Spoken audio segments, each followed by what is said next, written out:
नमस्कार लाफ्यू. आज आपण बघणार आहोत ॲव्होगाड्रोज नंबर. हा ॲव्होगाड्रोज नंबर काय आहे किंवा त्याच्या अशा रिलेटेड ज्या काही बेसिक कन्सेप्ट आहेत त्यात आपण या लेक्चरमध्ये बघणार आहोत. त्या अगोदर काही जनरल गोष्टी आपण बघूया. जेव्हा तुम्ही बाजारात जाता आणि बाजारात गेल्यानंतर तुम्ही काय घेता, 1 डझन सफरचंद घेताय का नाही. जेव्हा तुम्ही 1 डझन सफरचंद घेता तेव्हा त्या 1 डझनामध्ये किती सफरचंद येतात, तर 12 सफरचंद येतात. जर तुम्ही त्या सफरचंदाऐवजी 1 डझन पेरू जरी घेतले तर त्या 1 डझनामध्ये त्या डझनामध्ये किती पेरू येणार, तर 12च पेरू येणार. म्हणजे एका डझनासाठी एक कॉन्स्टंट नंबर आहे तो म्हणजे 12. किंवा तुम्ही दुकानात गेल्यानंतर तुम्ही 1 किलो साखर घेतली, मग त्या 1 किलो साखरमध्ये त्या साखर किती ग्रॅम येणार, तर 1000 ग्रॅम येणार. तांदूळ जरी 1 किलो घेतली तर त्या तांदळाचे किती ग्रॅम येणार, तर 1000 ग्रॅम येणार. म्हणजे तांदळासाठी किंवा साखरासाठी किंवा एखाद्या किलोसाठी 1000 ग्रॅम हा एक कॉन्स्टंट नंबर आहे. एका डझनासाठी 12 हा काय कॉन्स्टंट नंबर आहे. तसंच हा एक ॲव्होगाड्रोज हा एक कॉन्स्टंट नंबर आहे. म्हणजे तुम्ही कोणत्याही मॉलिक्यूलचा एक मोल घ्या, तुम्ही वॉटरचा एक मोल घ्या, तुम्ही नायट्रोजन ऑक्साईडचा एक मोल घ्या किंवा तुम्ही कार्बन डायऑक्साईडचा एक मोल घ्या, तुम्ही कशाचाही एक मोल घेतला तर त्या एका मोलमधून तुम्हाला त्याचे 6.022 इंटू 10⁻23 एवढी मॉलिक्यूल तुम्हाला त्याच्यामधून मिळणार. तुम्ही कशाचाही एक मोल घेतला तर त्या एका मोलमधून तुम्हाला त्या 6.022 इंटू 10⁻23 एवढे मॉलिक्यूल एका मोलमधून मिळणार. म्हणजे हा एका मोलसाठी काय झाला, हा एक कॉन्स्टंट नंबर झाला. पण तुम्हाला मोल कसे काढायचे माहीत नसेल तर त्यासाठी तुम्हाला मॉलिक्युलर मास माहिती पाहिजे. मॉलिक्युलर मास काढता येत नसेल तर त्यासाठी तुम्हाला ॲटॉमिक मास नंबर माहीत पाहिजे. त्यासाठी आपण अगोदर काही बेसिक गोष्टी बघणार आहोत. त्यानंतर तुम्हाला मॉलिक्युलर मास नंबर, मोल किंवा ॲव्होगाड्रोज नंबर काय आहे, त्याची क्वांटिटी किती आहे ते आपल्याला काढता येईल. त्यानंतर आपल्याला एक बेसिक कन्सेप्ट बघायची, तर atomic mass number. Atomic number तुम्हाला माहिती आहे, हायड्रोजनचा ॲटॉमिक नंबर आहे 1, हेलियमचा 2, लिथियमचा 3, बेरिलियमचा 4, बोरॉन 5, कार्बन 6, नायट्रोजन 7, ऑक्सिजन 8. हे काय झालं ॲटॉमिक नंबर. ॲटॉमिक नंबर काय दाखवतात, तर त्या एलिमेंटमध्ये असणाऱ्या प्रोटॉनची संख्या. म्हणजे हायड्रोजनचा ॲटॉमिक नंबर 1 काय आहे, तर हायड्रोजनमध्ये 1 प्रोटॉन आहेत.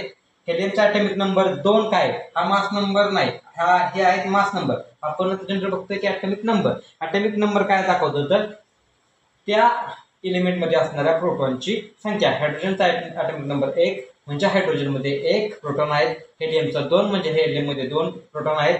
लिथियमचा 3 म्हणजे लिथियममध्ये 3 आहेत. कार्बनचा 6 म्हणजे कार्बनमध्ये 6 प्रोटॉन आहेत. ॲटॉमिक नंबर काय दाखवतो, तर त्या एलिमेंटमध्ये असणाऱ्या प्रोटॉनची संख्या. अजून एक गोष्ट, जेवढे प्रोटॉन असतात तेवढेच इलेक्ट्रॉन सुद्धा असतात. म्हणजे समजा तुम्ही नायट्रोजन बघितलं, नायट्रोजनचा ॲटॉमिक नंबर आहे 7 म्हणजे नायट्रोजनमध्ये 7 प्रोटॉन आहेत किंवा नायट्रोजनमध्ये 7 इलेक्ट्रॉन आहेत. पण आपल्याला इथे एक दुसरी गोष्ट बघायची, ॲटॉमिक मास नंबर, जी ह्या त्यांच्यासाठी महत्वाची आहे. ॲटॉमिक मास नंबर म्हणजे काय, number of proton plus number of neutron. म्हणजे बघा, हायड्रोजनचा ॲटॉमिक मास नंबर किती आहे, तर 1 म्हणजे हायड्रोजनमध्ये प्रोटॉन आणि न्यूट्रॉनची संख्या मिळून किती होतात, तर 1 होतात. आणि हायड्रोजनचा ॲटॉमिक नंबर 1च काय, कारण हायड्रोजनमध्ये न्यूट्रॉन नसतात. ॲटॉमिक मास नंबर म्हणजे काय, प्रोटॉन प्लस न्यूट्रॉनची संख्या. आता इथे तुम्ही बघितलं बघा, बोरॉन घेतलं बघा, बोरॉनचा ॲटॉमिक मास नंबर किती आहे, 11 आहे का नाही. बोरॉनचा ॲटॉमिक नंबर 5 आहे, पण बोरॉनचा ॲटॉमिक मास नंबर किती आहे, आपल्याला मास नंबर बघायचा. बोरॉनचा ॲटॉमिक मास नंबर आहे 11 आहे का नाही. आता हा 11 कसा आला, तर बघा, मास नंबर म्हणजे काय, number of proton plus number of neutron. Atomic mass number म्हणजे काय, number of proton plus number of neutron आहे का ना. आता ह्या बोरॉनचा ॲटॉमिक नंबर म्हणजे प्रोटॉन किती त्याच्यामध्ये 5 आणि त्याच्यामध्ये न्यूट्रॉन किती आहेत, तर 6. म्हणून 5 अधिक 6 आहे का, म्हणजे 5 + 6 = 11 म्हणजे 11. म्हणून त्या बोरॉनचा ॲटॉमिक मास नंबर आहे 11. ॲटॉमिक मास नंबर म्हणजेच काय, त्या म्हणजे त्या ॲटममध्ये असणाऱ्या प्रोटॉनची किंवा प्रोटॉनची आणि न्यूट्रॉनची संख्या, ह्या दोघांची आपल्याला ॲडिशन करायची आणि तेवढी ॲडिशन करून जेवढा नंबर येईल तो काय झाला, त्याचा मास नंबर. आणि नुसता ॲटॉमिक नंबर म्हणजे सिंगल ॲटॉमिक नंबर, नुसतं बघितलं ॲटॉमिक नंबर म्हणजेच काय, तर नंबर ऑफ प्रोटॉन किंवा नंबर ऑफ इलेक्ट्रॉन. जेवढे प्रोटॉन असतात तेवढेच इलेक्ट्रॉन असतात. मास नंबर म्हणजे काय, number of proton plus number of neutron. आता हे जे मास नंबर आहे ते तुम्हाला कुठे पाठ करायची गरज नाही. तुम्हाला जर त्याच्यावर जर काही क्वेश्चन आला तर तुम्हाला पेपरमध्ये एखाद्या ब्रॅकेटमध्ये किंवा तुम्हाला लास्ट पेजला हे ॲटॉमिक मास नंबर दिलेले असतात. हे मास नंबर पाठ करायची गरज नाही. मला पाठ करायचे असतील तर जनरली 30 पर्यंत आहे का नाही, तुमचे ॲटॉमिक नंबर माहीत पाहिजे. सिरियली 30 पर्यंत तुमचे ॲटॉमिक नंबर माहीत पाहिजे. हे मास नंबर तुम्हाला काय पाठ करायची गरज नाही. ते तुम्हाला तिथं एक्झाममध्ये तुमच्या क्वेश्चन पेपरच्या मागे किंवा ब्रॅकेटमध्ये हे मास नंबर तुम्हाला जे लागतील ते तिथे दिलेले असतात. आता ह्या ॲटॉमिक मास नंबरचा यूज करून आपल्याला दुसरी एक बेसिक प्रिन्सिपल बघायची आहे, ते मॉलिक्युलर मास. काय बघायचं आपल्या इथे बघा, मॉलिक्युलर मास. आता हा मॉलिक्युलर मास म्हणजे काय बघा. आता तुम्ही बघा, आता आपण काय एलिमेंट बघितलंय का ना, काय बघितला, हायड्रोजन बघितला, हेलियम बघितला, लिथियम बघितला. हा एक झाला सिंगल एलिमेंट आहे का नाही. ह्या सिंगल एलिमेंटचं काय असेल तर किंवा तो झाला एक ॲटम झाला, तो काय झाला एक सिंगल ॲटम झाला. त्या ॲटमचा आपण काय बघितला, ॲटॉमिक मास. त्या ॲटमचा आपण काय बघितला, ॲटॉमिक मास. आता इथं काय बघा, हायड्रोजन एक ॲटम आहे, ऑक्सिजन एक ॲटम आहे. म्हणजे इथं काय झालंय, हायड्रोजन आणि ऑक्सिजन म्हणजे इथं एकापेक्षा जास्त ॲटम इथं आले हे काय. जेव्हा एकापेक्षा जास्त ॲटम एकत्र येतात तेव्हा तिथं ॲटम ऐवजी त्याला आपण काय म्हणतो, मॉलिक्युल म्हणतो. मॉलिक्युल म्हणजे काय, एकापेक्षा जास्त एलिमेंट किंवा एकापेक्षा जास्त ॲटम इथं एकत्र येतील तर तिथं काय चालतंय, एक मॉलिक्युल तयार होतो. मग आता इथं आपण काय बघायचं, मॉलिक्युलर मास नंबर बघायचा. इथं काय होते बघा, सिंगल एलिमेंट किंवा सिंगल एक ॲटम होता, त्या ॲटमचा आपण ॲटॉमिक मास नंबर बघितला. आता आपल्याला काय बघायचं इथं, मॉलिक्युल आहे. मॉलिक्युल म्हणजे काय, सिंगल एलिमेंट आहे तर एकापेक्षा जास्त एलिमेंट इथं एकत्र आले किंवा इथं एकापेक्षा जास्त ॲटम एकत्र आलेले आहेत. मग इथं काय तयार होणार, तर एक मॉलिक्युल तयार झालाय. तर ह्या मॉलिक्युलचा आपल्याला मॉलिक्युलर मास नंबर काढायचा आहे का नाही. आता हा H2O म्हणजेच काय तर वॉटरचा मॉलिक्युलर फॉर्म्युला झाला आहे का ना. ह्या मॉलिक्युलचा मॉलिक्युलर फॉर्म्युला झाला. ह्या मॉलिक्युलचा मॉलिक्युलर फॉर्म्युला काय आहे तर हा वॉटर आहे आणि वॉटरचा मॉलिक्युलर फॉर्म्युला आहे H2O. आता ह्या वॉटरचा आपल्याला मास नंबर काढायचा आहे किंवा ह्या मॉलिक्युलचा आपल्याला काय काढायचा आहे तर मास नंबर आपल्याला इथं काढायचा आहे. तो कसा काढायचा बघा, त्यासाठी तुम्हाला ह्या ॲटॉमिक मास नंबरचा यूज करायचा. बघा, हायड्रोजनचा मास नंबर किती आहे तर हायड्रोजनचा मास नंबर आहे 1. हायड्रोजनचा मास नंबर किती आहे तर 1. म्हणून आपण काय केले तर 1 केले. पण हायड्रोजनच्या इथे किती ॲटम आहेत तर H2 म्हणजे हायड्रोजनचे 2 ॲटम आहेत. म्हणून त्या 1 ला तुम्ही काय केलं तर मल्टिप्लाय केले, म्हणजे ते किती आले तर 2 आले. त्यानंतर बघा ऑक्सिजनचा मास नंबर किती आहे बघा, ऑक्सिजनचा मास नंबर आहे 16 म्हणजे 16. आपण इथे काय घेतलंय 16. आता ऑक्सिजन काय आहे तर एक सिंगल ऑक्सिजन आहे. इथे काय बघा, इथे एक सिंगल ऑक्सिजन आहे. म्हणजे आपण इथे काय केलं, कशाने मल्टिप्लाय करायची गरज नाही, कारण ऑक्सिजन एकच आहे. जर तुम्ही इथे 1 ने जरी मल्टिप्लाय केलं तर इथे तुमचा आन्सर 16 येणार म्हणजे 16 येणार आहे. त्यामुळे आपण इथे काय मल्टिप्लाय करत नाही. ऑक्सिजन किती झाले तर 16. हायड्रोजनचा 1, पण हायड्रोजनचे असे 2 ॲटम आहेत म्हणून आपण 2 ने त्याला मल्टिप्लाय केलं 2 झालं. ऑक्सिजनचं सिंगल आहे तर डायरेक्ट आपण त्याचा ॲटॉमिक मास नंबर घेतला 16.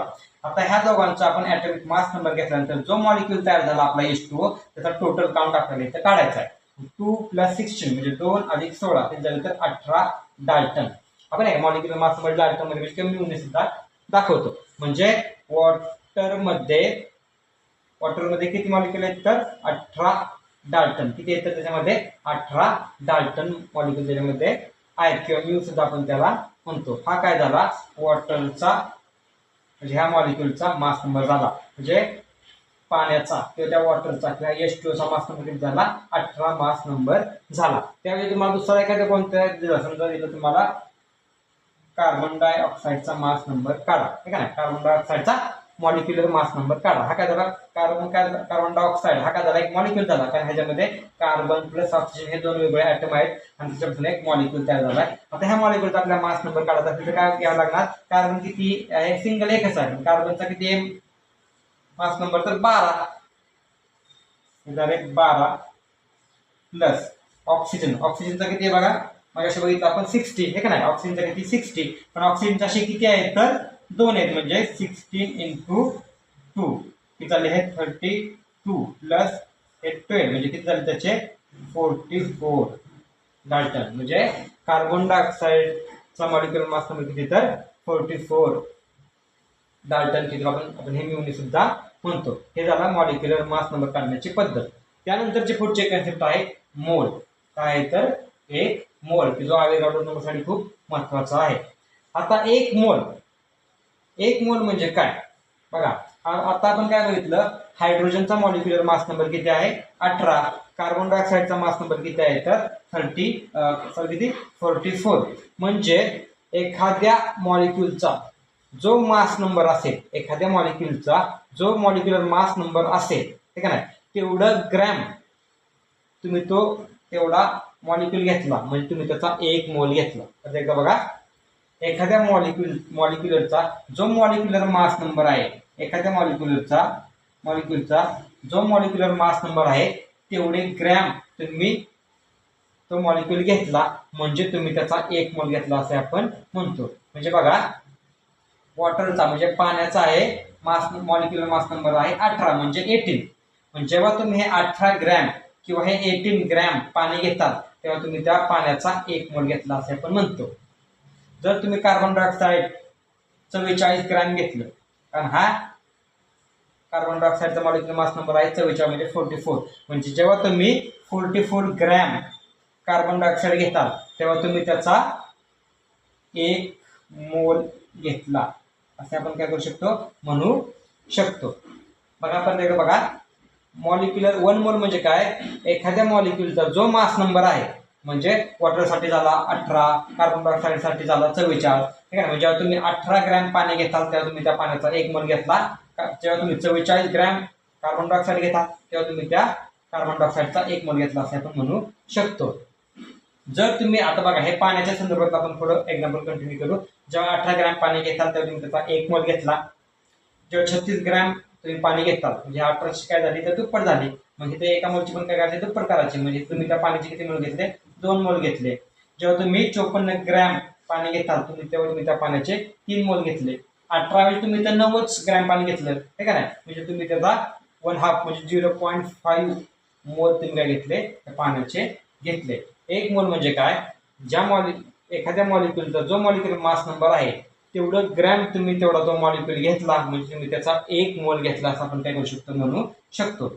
आता बघा, तुम्हाला इथं अजून विचारलं जातं की एका मोलमधून तुम्हाला त्याचे किती मॉलिक्यूल मिळणार, ते तुम्हाला असं विचारलं. 18 ग्रॅम पाण्यामधून तुम्हाला त्या पाण्याचे किती मॉलिक्यूल मिळणार. आता 18 ग्रॅम पाण्यामधून तुम्हाला त्याचा 1 मोल मिळतोय, पण त्याचे किती मॉलिक्यूल मिळणार हे आपल्याला माहित नाही. मोल कळत आहे पण आपण त्याच्या मॉलिक्यूल मध्ये कन्वर्जन करायचं आहे. मग 1 मोल म्हणजे काय, हे कॉन्स्टंट नंबर तुम्हाला सांगितलं की तुम्ही कशाचाही 1 मोल घ्या, त्या एका मोल मधून तुम्हाला 6.022 इंटू 10⁻23 6.022 इंटू 10⁻23 एवढे मॉलिक्यूल तुम्हाला एका मोल मधून मिळणार. कशाचा 1 मोल घ्या, पण एका मोलसाठी तुम्हाला हे वेगवेगळ्या ग्रॅम मध्ये घ्यावं लागणार. पाण्यामधून तुम्हाला एवढे मॉलिक्यूल पाहिजे असेल तर तुम्हाला ते पाणी 18 ग्रॅम घ्यावं लागणार. कार्बन डायऑक्साईड मध्ये तुम्हाला एवढे मोल पाहिजे असेल तर तुम्हाला ते 44 ग्रॅम काय घ्यावं लागणार, तर ते कार्बन डायऑक्साईड घ्यावं लागणार. ठीक आहे ना. तुम्हाला असं विचारलं किंवा 36 ग्रॅम वॉटर मधून तुम्हाला त्या पाण्याचे किती मॉलिक्यूल मिळतील, मग त्यासाठी तुम्हाला पहिल्यांदा 36 ग्रॅम मध्ये त्या पाण्याचे किती मोल आहेत ते माहिती पाहिजे आणि त्या मोल नंतर तुम्हाला त्याच्या मॉलिक्यूल मध्ये तुम्ही कन्वर्जन करू शकता. 18 ग्रॅम साठी 1 मोल होते तर 36 ग्रॅम साठी किती होते, 2 मोल. ह्या 2 मोल मधून किती मॉलिक्यूल मिळतील तर काय करायचं, फक्त ह्याला काय करायचं, 2 ने काय करायचं, मल्टिप्लाय करायचं, आहे का नाही. मग ह्या 6.022 इंटू 10⁻23 जर तुम्ही दोन्ही मल्टिप्लाय केलं तर काय आन्सर येणार आहे, 1.2044 इंटू 10⁻24. आणि जर तुम्हाला बघा, हे जर तुम्हाला एका सिंगल डिजिट मध्ये तुम्हाला पण हे जर एका सिंगल डिजिट मध्ये ठेवायचं असेल तर तुमचा हा काय होणार आहे, 23 ऐवजी 2 किंवा 3 जर तुम्ही मल्टिप्लाय केलं, 2 मोल किंवा 3 मोल, तर तुमचं काय होणार आहे, 23 ऐवजी काय होणार आहे, 24 होणार आहे. पण तुम्हाला जर हा 23 जर कॉन्स्टंट नंबर तुम्हाला ठेवायचा असेल तर काय करायचं तुम्हाला, मग हे सिंगल डिजिट आहे तुमचं ते डबल डिजिट होणार आहे का. सिंगल डिजिट साठी तुमचं येत असेल 6.0, डबल डिजिट साठी तुमचं काय होणार 12 म्हणजे 6ची दुप्पट आहे का, म्हणजे 12 होणार. हा नंबर सेम राहणार. म्हणजे तुम्हाला जर हा सिंगल डिजिट मध्ये ठेवायचा असेल तर इथं 23 काय होणार, 24 होणार आणि हा नंबर सेम राहणार. 3 मोल साठी काय होणार, 1.8066 इंटू 10⁻24 होणार. तुम्हाला हा नंबर डबल डिजिट मध्ये पाहिजे असेल तर 18.066 इंटू 10⁻23 कसं करू शकता. हे दोन्ही काय तर बरोबर आहे. तुम्हाला फक्त काय सिंगल डिजिट मध्ये ठेवायचे का ते डबल डिजिट मध्ये ठेवायचे ते तुम्हाला ते बघायचे. फक्त एक गोष्ट लक्षात ठेवायची काय, तुम्ही कशाचाही 1 मोल घ्या, तुम्हाला त्या एका मोल मधून तुम्हाला 6.022 इंटू 10⁻23 एवढे मॉलिक्यूल तुम्हाला एका मोल मधून मिळणार. 2 मोल मिळाला असेल तर 2 ने मल्टिप्लाय करायचं, 3 मोल मिळत असेल तर 3 मोल मल्टिप्लाय करायचं. पण किती मोल मिळतात हे तुम्हाला माहित नसेल तर त्यासाठी तुम्हाला काय करायचं, मॉलिक्युलर मास नंबर काढायचा आणि त्या मॉलिक्युलर मास नंबर काय करायचं, ते डिवाइड करायचं.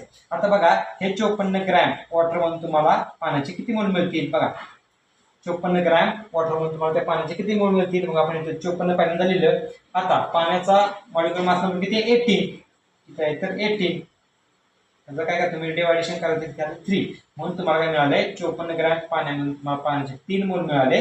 आता ह्या 3 मोल मध्ये किती मॉलिक्युल असतील तर ह्या नंबरला तुम्ही 3 काय करायचं मल्टिप्लाय करायचं. ह्याला जर 3 मल्टिप्लाय करायचं 6.00 जर 18 येणार, सिंगल डिजिट पाहिजे असेल 1.8 करायचं तर 27 तर 24 करायचं.